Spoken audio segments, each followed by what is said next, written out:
Hello, everyone. My name is Evie Lupine. Welcome back to my channel, and today I have another video for you all. Today, I want to talk about religion, and this can be a touchy subject in the kink community. Like politics, some people think religion and kink should stay far, far away from each other. But that doesn't mean there aren't folks who combine the two. Like many other areas of roleplay, religion play or religious roleplay is often misunderstood even by members of the community. So I want to talk about what religion play is, why people do it, and how you can try it for yourself if this video piques your interest. Because trust me, there is so much more out there than just cheap Halloween nun costumes. Although, don't be ashamed if that's how you discover your kink. It's a perfectly fine place to start. But what is religion play exactly? I see it as a form of consensual kink play where the participants use the motifs, rituals, and/or aesthetics of a real or imagined religion as part of a roleplay or other BDSM scene. People also use religious elements as an aspect of their power exchange relationship as well, so it's not even limited to scenes if you don't want it to be. Common roles for religious roleplay include being a nun, being a priest or priestess, being a devil, a demon, a succubi, an incubi, an angel, or any of a number of other gods, goddesses, deities, and their worshippers or followers. You'll also see scenes done where one partner, often the top or dom, is a religious figure and the bottom or sub is a layperson or even a non-worshipper. But we'll talk about scene ideas for these roles a little bit later on in the video. Before I continue, I do have to address one really big thing here. And that is the fact that it is very difficult to talk about religious roleplay without discussing trauma. And we're going to do that now, just in case you don't want to participate in that aspect of the conversation. While I often cite studies on this channel that show that members of the kink community are not any more mentally ill than the general population, and that an interest in kink does not exclusively come from trauma, that doesn't mean trauma never plays a role. As with other kinks like ravishment play, some people who have a life history involving religious trauma would never, ever want even a pretend religion to be part of their kink. Whereas others have that kink specifically because of their trauma, and they use kink as a way to work through and accept their past. Now, I won't belabor this point too much since we've talked about it recently in other videos, but the connection there can definitely be something that people are very motivated by. Some people find it empowering to get to revisit actions that were once very harmful to them, either in the same role and getting to overcome the pain on their own terms, relive that experience and get to call the shots. Or sometimes they even want to play the opposite role and they want to be like the person who hurt them and they want to know what it's like to be in power now. Sometimes even pretending to want to hurt the person who once hurt them. And if you are someone who is interested in using religious roleplay themes in your scenes for this reason, I really highly recommend you inform your partner of this before you start doing a scene together. The emotional weight your partner may need to carry can be vastly different between just for fun scene and revisiting my dark childhood to take my power back scene. And not everyone is equipped at all times to do the latter. And in my opinion, it is your duty, no matter which side of the slash you are on, to inform your partner of such things so they can have the data they need to make a risk-aware decision about doing a scene like this. Talking about it up front can be awkward, I know, but again, in my opinion, it is much better to get that awkwardness out of the way now versus when they have to call the scene early because you had a reaction that they didn't anticipate because you didn't tell them about it. Basically, I'm just asking people to be responsible and to inform the people they play with the emotional things they need to know about, not just the physical actions and the physical boundaries I think we sometimes get maybe overly caught up on as a community. But not all religious play is done because one or more of the participants is dealing with something from their past. Some folks like it just because it's hot. We've discussed before how nuns are often eroticized because their sexuality is so taboo, for example. Not sure yet if that video is actually going to come out before or after this one, but we're going to be talking about it soon, if not already. It might be fun to get to flog your partner who kind of looks like Jesus and, just happens to be Easter and you've got an old Roman soldier outfit from a high school play, and why not pull it out? You don't have any other plans? It could be a fun time. Some people, especially atheists who grew up religious, enjoy making a mockery of religion, using roleplay to lampoon just how ridiculous it is. It's sort of a third-party humiliation play scene. I mean, speaking as a cradle Catholic, it is kind of funny that Catholics believe the wine literally transmutes into blood, right? I mean, that's an interesting idea to be able to play with. And speaking of Catholicism, Catholic imagery is very popular in particular, but it's not limited to just that. You can do religious roleplay scenes inspired by Wicca or a nameless nature religion or a religion from a fantasy novel. I think Jedi roleplay might fall under this as well, for the record. Word of caution about religions other than the one you grew up with or the ones you practice now, though. This should not be an excuse to exercise bigotry or racism. If it's not part of your culture or your heritage or your current life experience, just don't go there. That's my opinion, at least, especially because some people include religion in their play as a serious. If that's more your thing, I would see some of the spiritual writings from Harrington or even Kaldera if you want to know more about that perspective. So it's not always just done for laughs or healing or for the fun of it, but also as a way of expressing devotion to a deity or to conduct magic. And if that's what you want to do, I'm sorry to tell you that that is outside the scope of this video. I do think there's a separation between religious roleplay and using kink as a spiritual tool for a religion you are actively practicing and channeling through a kink scene. But even if your desires fall more on the roleplay for fun side of the spectrum, worshipping a deity isn't entirely out of the question. One form of play that gets attention more in pro-dom circles than in the lifestyle community is goddess worship. As the name would suggest, it's mostly associated with femdoms, but there's no reason you can't worship a god or a deity or a genderless infinite void to your heart's content or the flying spaghetti monster. When done in scenes, deity worship often includes a lavishing of attention. That could be physical, like with foot rubs or kissing the actual ground the deity walks on or hand feeding them grapes and so on. But it doesn't have to be that. It can also be monetary, which creates an overlap with femdom if you go in that direction, or it might include gift giving. What genderless infinite void wouldn't love an all-expenses-paid trip to the spa, after all? Some deities are best worshipped, though, by providing them with amusement, like offering them a song or a dance in their honor. Others enjoy it more when their worshippers debase or make a fool out of themselves.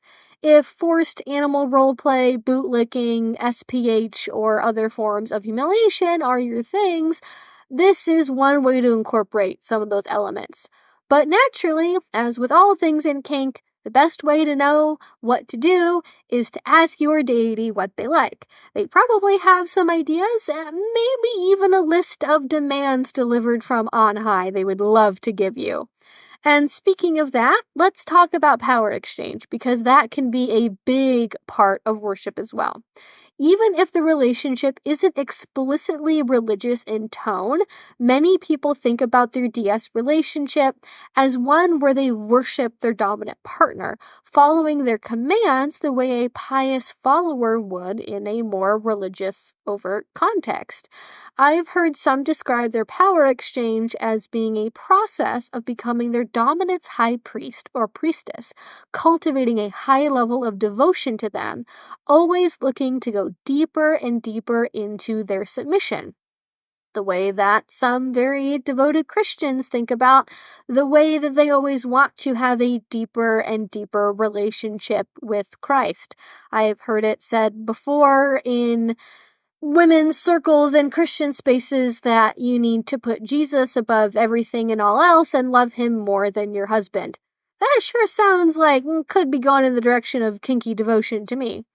Such a relationship might include rules like having to have a regular confessional with your partner, or offering them a morning or evening prayer or some kind of ritual, wearing a symbol of your relationship at all times of the day, like people will wear a cross, like a "what would my dom want me to do" bracelet. And the more I think about it, the more I realize power exchange might not be so different than standard monotheistic religion. Sky Daddy indeed. As much as I sort of hate that meme, there's a little bit of truth in that, I feel like, some of the time for some people. Some people get really into religion instead of admitting they have a daddy kink. But that's not for me to decide over. That's their own journey, okay?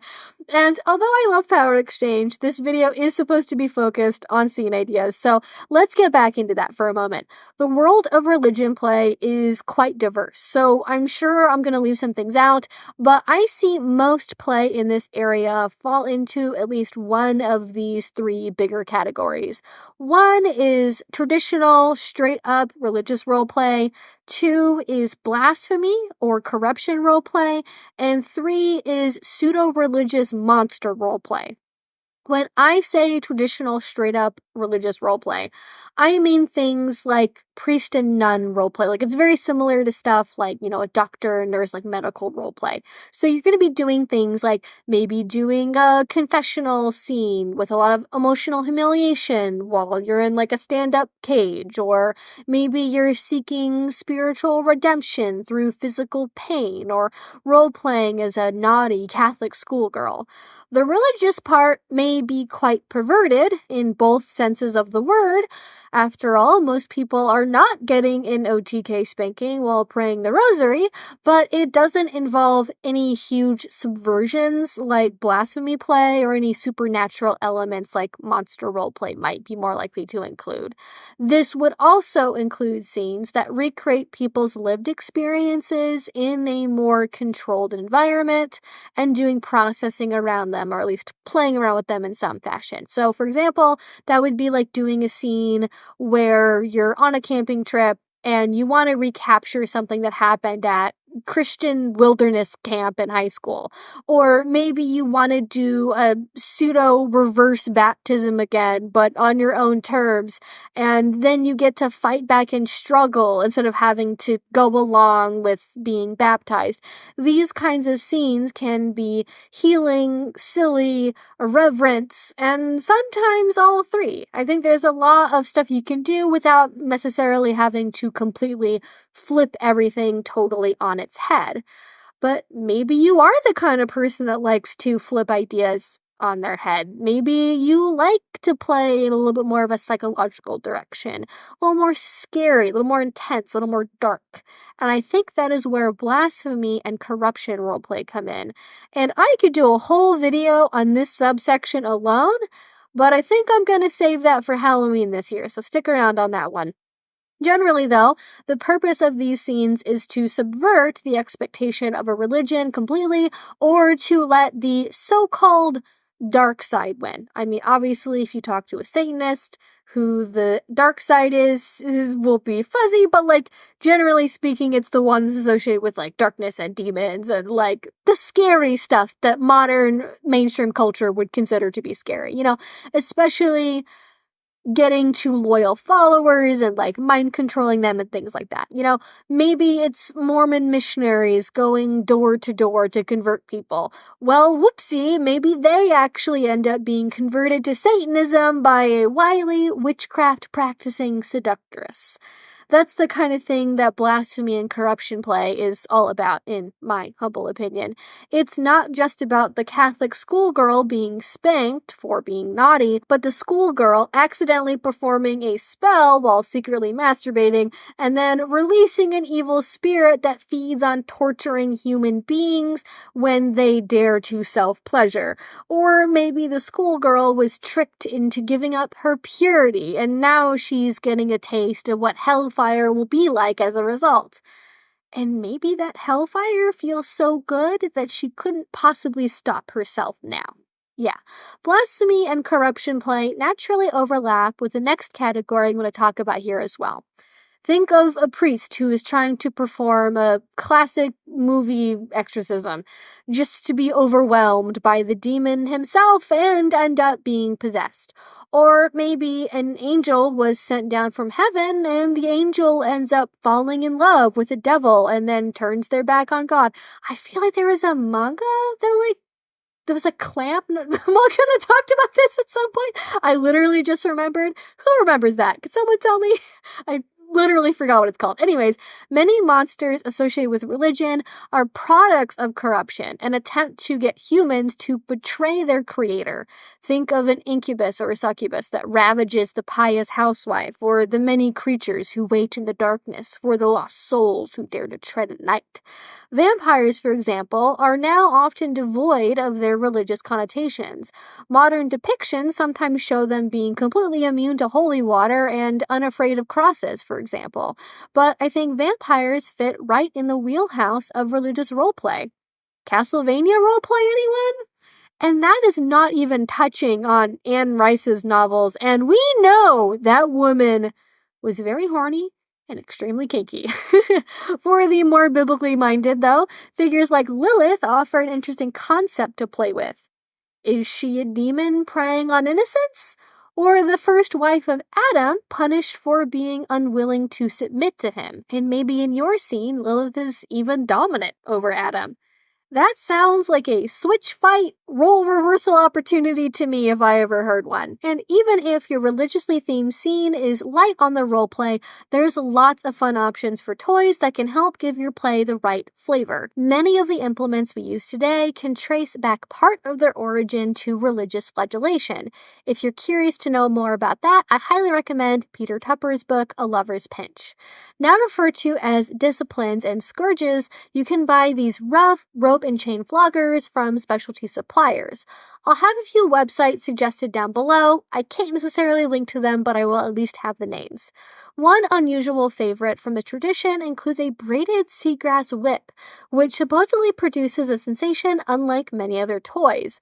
And that sounds like a lot of fun to me. But if you're more into bondage than impact play, you do have options here as well. The cilice was originally a coarse hair shirt worn in order to repent, and now it also refers to a variety of garments used to similarly mortify the flesh. These days, that usually means pokey linked chains meant to be worn around the waist, thighs, wrist, or torso. They work like a dog prong collar, but for humans and scaled down to size. They're meant to be worn often for extended periods of time to protect against sinful urges, promote a feeling of connection to Christ and his suffering, and to offer penance.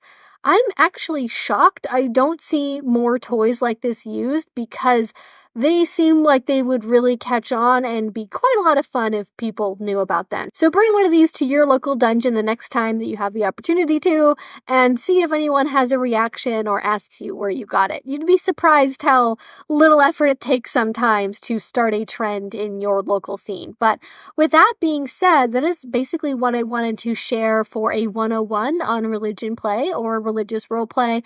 I would love to know your thoughts about this one in a comment down below. What would you like to see in a follow-up video? I definitely want to talk more about corruption and blasphemy because that is a very rich area. I know it's like a really big niche kink for a lot of people. And if you are somebody who is into religious roleplay or like religious monster kinks or anything like that, Let me know how you do that. Any like fun scene ideas, maybe ideas for costuming or roleplay gear or toys you like to use to get that flavor. Do you order holy water online? Do you have a hookup for a supplier of communion wafers? Sound off in the comments down below. I'd love to hear it. And thank you all so much for watching. If you did enjoy this and are ready, please do subscribe because I make videos twice a week about all sorts of different kink and BDSM related topics. And finally, if you want to see more of what I do, you can also go over to my Patreon. I have some exclusive videos over there where I talk about things I can't really cover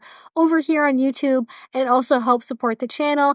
If you do already support me there, thank you so much. It means the absolute world to me.